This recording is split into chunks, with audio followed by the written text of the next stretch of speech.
Have you ever pondered the roots of the Israel-Palestine conflict and what the Quran might say about it? This question probes a conflict that is as age-old as it is complex, a conflict deeply rooted in the annals of history, steeped in religious, cultural, and geopolitical intricacies. The Israel-Palestine conflict is not just a dispute over land, it's a labyrinth of narratives, each woven with threads of historical, religious, and political significance. It's a tale of two peoples, both claiming the same piece of earth as their ancestral home. A tale that has been told and retold from countless perspectives, each with its own unique interpretation. In the midst of this intricate tapestry, one might wonder where the Quran stands.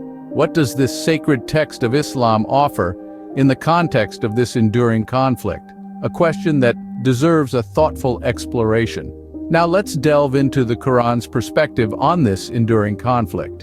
To understand the Quran's stand, we need to comprehend its chronology and context. The Quran, the holy book of Islam, sees both Jews and Arabs as descendants of Abraham. This shared lineage, as emphasized in the Quran, underscores the inherent connection between these two groups. It's a bond that goes back centuries, reminding us that their histories are intricately interwoven. Interestingly, the Quran doesn't explicitly endorse any particular political standpoint when it comes to the Israel-Palestine conflict, or any geopolitical dispute for that matter. Instead, it places a significant emphasis on the importance of justice, peace, and the sanctity of all human life. It encourages resolving conflicts through dialogue and mutual understanding, not through violence or oppression. Justice in the Quranic sense isn't about leaning towards one side or the other. It's about ensuring fairness, upholding the rights of all parties involved, and treating every individual with dignity and respect. It's about creating an environment where everyone can thrive, regardless of their ethnicity, religion, or political beliefs.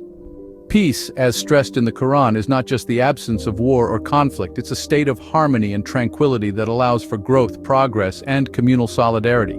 It's a peace that extends to all aspects of life, from personal interactions to international relations. The sanctity of human life is another fundamental principle in the Quran. Each life is precious, and every human being has inherent worth and dignity. The Quran strongly condemns all forms of violence and aggression that harm innocent lives. Furthermore, the Quran teaches coexistence and respect for other faiths. It recognizes the diversity of human belief systems and encourages its followers to respect and honor this diversity. It promotes an understanding that different faiths can and should coexist peacefully, respecting each other's beliefs and practices.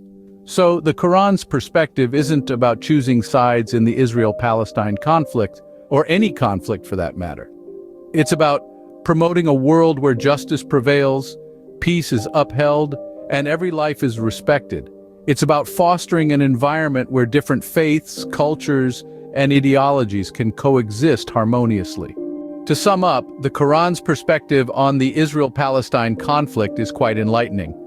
It's interesting to see how this ancient text places such a strong emphasis on justice, peace, and mutual respect for all faiths. It's not about who is right or wrong, rather, it's about treating each other with dignity and respect, regardless of one's religious or ethnic background. The Quran encourages us to approach conflicts with a mindset of reconciliation instead of retaliation. It teaches us to strive for justice, but not at the expense of peace. It reminds us that every faith has its place, and no one faith has the right to oppress another. These principles, if applied diligently and sincerely, could pave the way towards a peaceful resolution to the Israel-Palestine conflict. It's not about taking sides, but about finding common ground and building bridges of understanding and respect. While the Quran doesn't take a political side, its teachings could certainly guide us towards a peaceful resolution. Don't you think?